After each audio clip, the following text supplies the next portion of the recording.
John Downing, we're going to talk a lot today about the year 1995.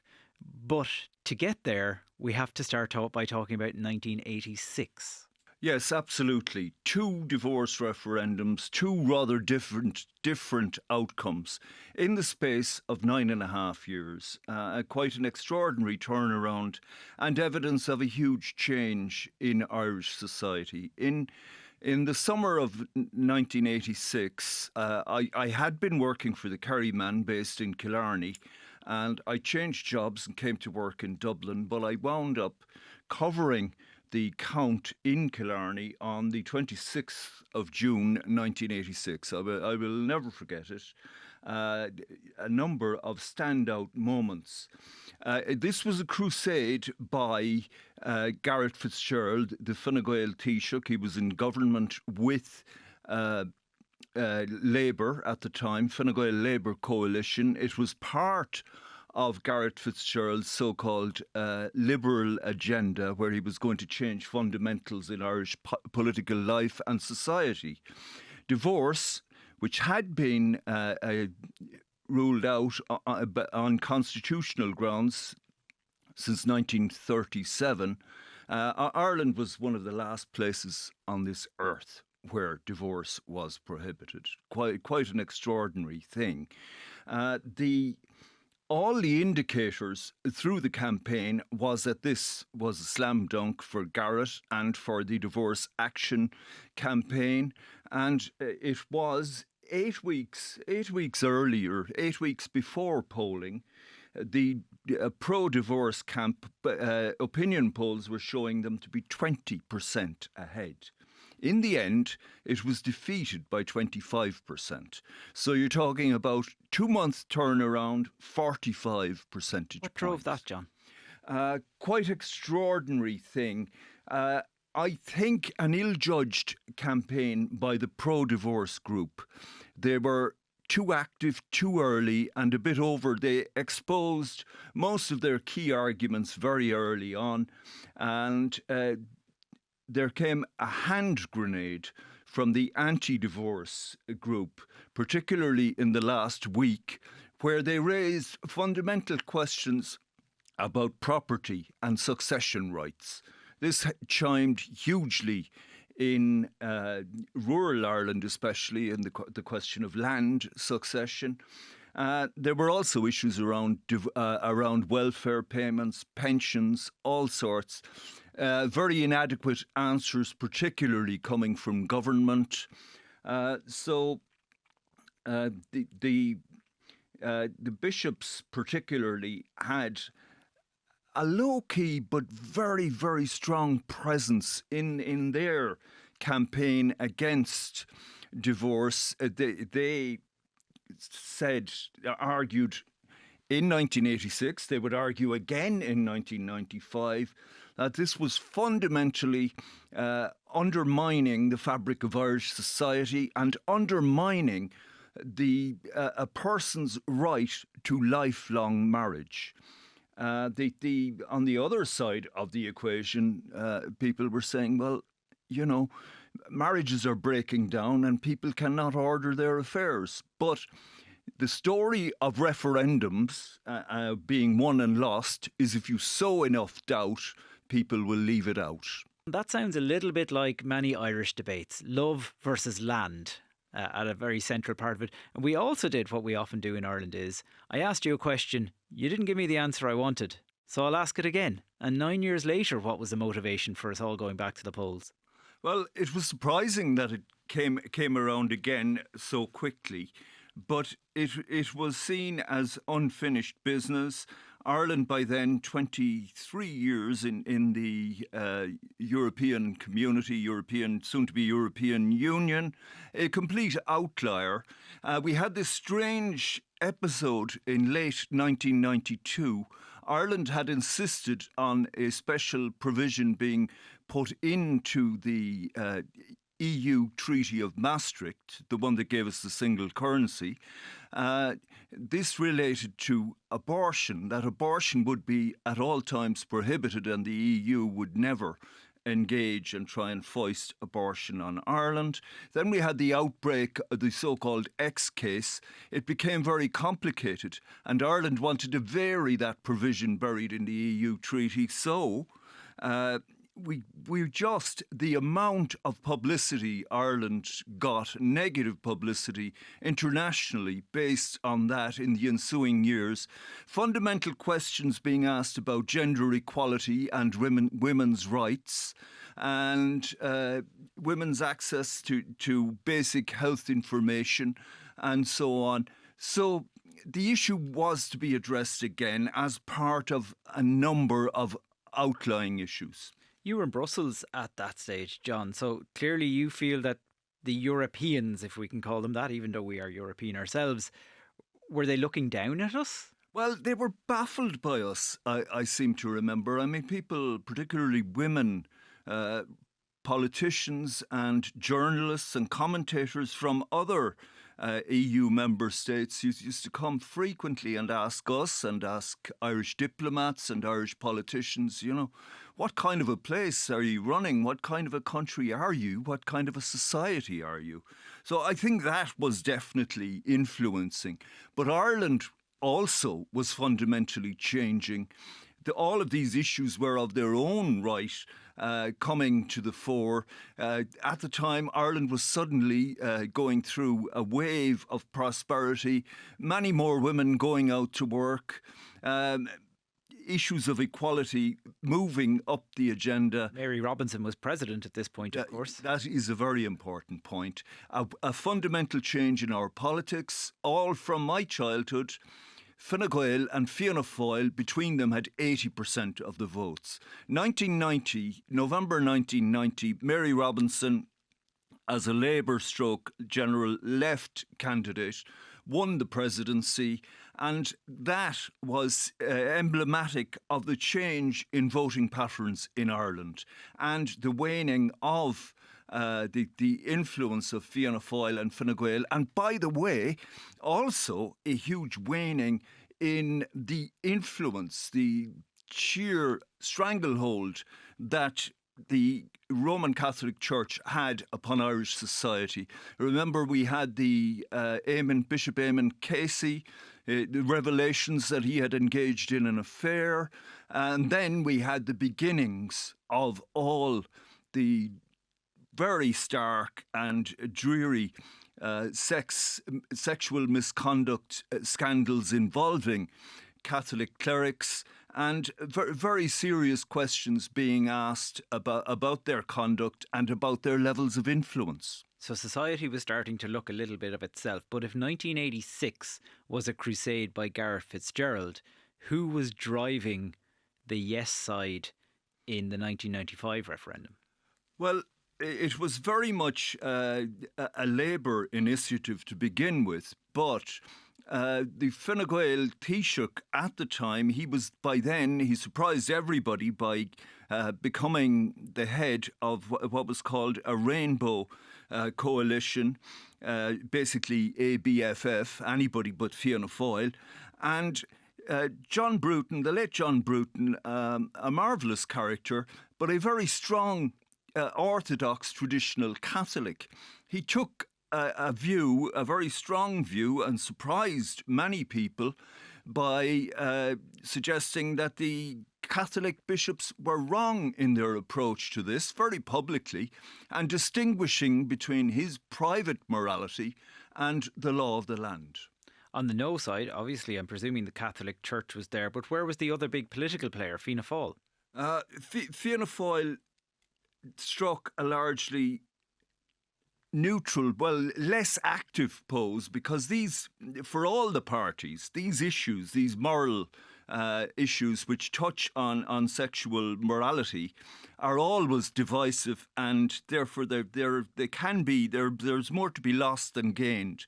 But what was interesting about 1995 was it was well known that leading figures in Fianna Fáil and in public life generally had separated from their wives and were in new relationships. Some had got foreign divorces, and which were very contentious and of very dubious legal probity if they were to be challenged. But that reflected the Irish life as it was being lived. And was that known, John? Was that in the newspapers, or was that just hearsay gossip around the fringes? Well, I mean, if I take you back to 1986, Fianna Fáil had a very ambiguous attitude to that referendum. They wanted to get back into power. They wanted shot of Garret FitzGerald. Therefore, a loss for Garret FitzGerald, something with which he was so closely identified, would be beneficial. At the time, the leader of Fianna Fáil was Charles Haughey. It was widely discussed and speculated vaguely in newspaper gossip columns about his own. He was hardly an example of Catholic Orthodox marital fidelity, to say the least of it. I take your point, John. I see. So I see. we'll what you're leave that saying one here. where it is. But by the time 1995 had come round, so many more people in media, so many more people in public life more generally, it was widely known that their marriage had ended de facto, if not but not de jure, not according to law.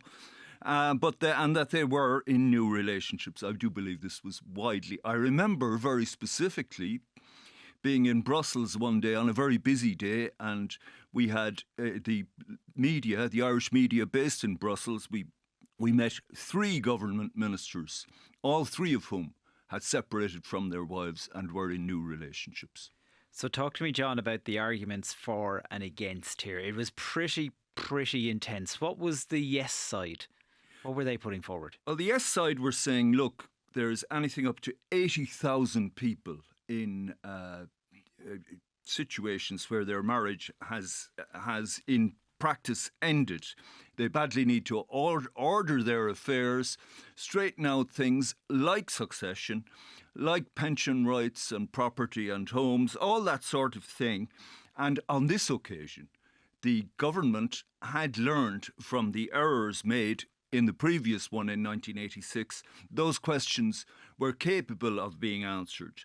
The other side, well, they fell back on the old arguments. The famous one was, hello divorce, goodbye daddy.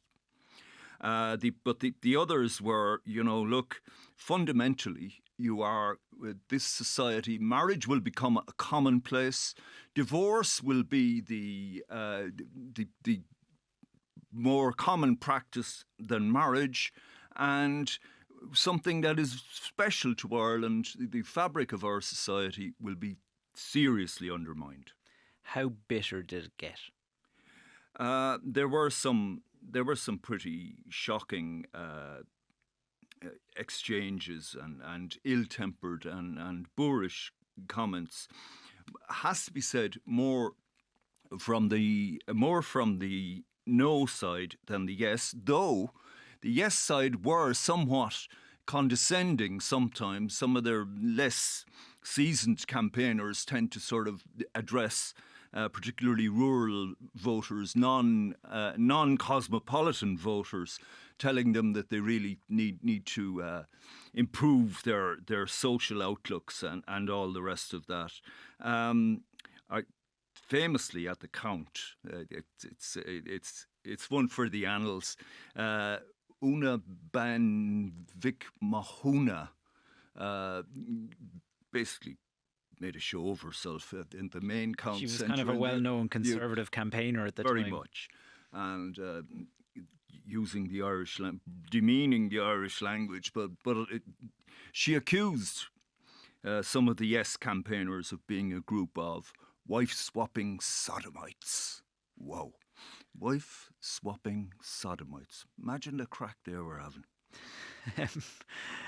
And of course, John, if ever there was a referendum that proved that every vote counts, and this is a lesson in history, I'm sure academics are teaching it in universities all over Ireland all the time, there was a wafer-thin This is the most extraordinary aspect of it. You mentioned I was in Brussels just weeks earlier in late October 1995. The French-speaking citizens of Quebec in Canada were asked to vote, and to ask to vote on separation, on independence for Quebec, and that was defeated by a margin of 1.1%. I met a Canadian colleague in Brussels when he heard the result from Ireland, and he said, you know what, you've just out-Quebec'd Quebec. Because the 1995 Irish divorce referendum, 50.3% of the people said yes, 49.7% of the people said no, a yes by 0.6 of a percentage point. In just sheer numbers, 9,144 people. So, if there are various anecdotes about that. One said, well, a change of one vote in every single ballot box might have given us something different. It's certainly true that if fewer than 5,000 voters had changed their minds on a margin of 9,144, we would have had a second no to divorce. There was another interesting feature of that, which is that the west of Ireland, which is predominantly rural, provincial, was showing in polling to be more predominantly no. It was a shocking wet day on the western seaboard, a much drier, more benign day in the eastern half of the country, polling showing there that people were far more pro-divorce.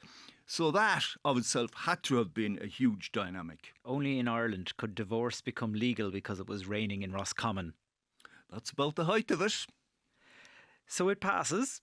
It's a big moment. Were there celebrations? I'm thinking a lot of our younger listeners will remember the celebrations that came after the same-sex marriage referendum and things. Was there that same kind of outpouring of excitement? It's a stranger question, obviously. There was certainly, and I think it was it was the second time, because many of the people who had campaigned for Mary Robinson in the autumn of 1990 found themselves yet again, many of them, I remember Bride Rosny, who was long time, the late Bride Rosny. I remember meeting her. She was an advisor to Mary Robinson. She was an advisor to Mary Robinson for all of her time. And I remember her saying, well, we can't get over ourselves. We finally won something. All of the referendums and campaigns and things that were a very mixed bag, they frequently lost. Here's two in a row that they've won. And John, we kind of skirted over the most famous or infamous, if you like, slogan from that, which was, hello divorce, bye-bye daddy. Did all of those or any of those kind of dire predictions from the no side about how society would go to hell, did any of those come to pass? Not really. We still have a very relatively low rate of divorce in this country. There was no rush to perdition. We are not suddenly Sodom and Gomorrah. And John, that's backed up by the figures, because Ireland has the joint lowest divorce rate in the EU, along with Malta at 0.9 per thousand people, compared to the EU, which is 1.6 per thousand. And then if you look at England and Wales, it's 8.5 per thousand people. The United States, 7.1. So it's still a really low rate. What does that tell us? It is quite a low rate. It strikes me one thing which may somewhat depress the rates is that while the process was simplified in a further referendum in 2019, reducing the length of time of separation and simplifying court procedures, it is still hellishly expensive, in excess of 30,000 for a relatively straight up and down divorce, which I think that also may be a function of legal costs in Ireland, which are, in my view, quite simply extortionate. And I think, John, that's probably for a simple divorce before the lawyers get really involved in a messy one. Absolutely. But it does also tell us that just because divorce is available, people don't suddenly want to rush and engage in it. And it does obviate. I remember asking the then Bishop of Kerry at a press conference in Killarney, Dr. Kevin McNamara, he went on to be the Archbishop of Dublin, asking him, why do you believe, why have you so little faith in your own community? If just because these things are available doesn't mean people are going to be rushing round the corner on Tuesday after tea to avail of them. Can you remember his answer? I can't remember his answer because I was so terrified by the cheek of me for asking it. And the look on his face when I did, I was the local reporter. I should have been taking copious notes of what he was saying, not asking upstart questions. Well, finally, John, 1995, 30 years ago now, that was a big moment in terms of social change in this country. Did it open the door? If we're not saying it necessarily opened the floodgates for divorce, but did it open the door for what would come in more recent times with changes to marriage for same-sex marriage couples, to changes to abortion? Yes, absolutely. And we saw then it was a watershed moment for increasing secularisation in Irish society. The influence of the Catholic Church was shown to be on the slide, and of course that was precipitated and added to by the sex scandals and other difficulties that the Catholic Church has faced since then. We've seen increasing emphasis on gender equality, particularly the 2015 referendum on same-sex marriage. We've seen a rise in cohabitation and births outside marriage, though many of those, and we know even anecdotally, many people in those situations later marry anyway. We're seeing marriage for all sorts of reasons, largely economic, happening later in life. But no rush to perdition, but a very changed Irish society, fewer topics being taboo for public discussion. And we're very much more in step with our European neighbours.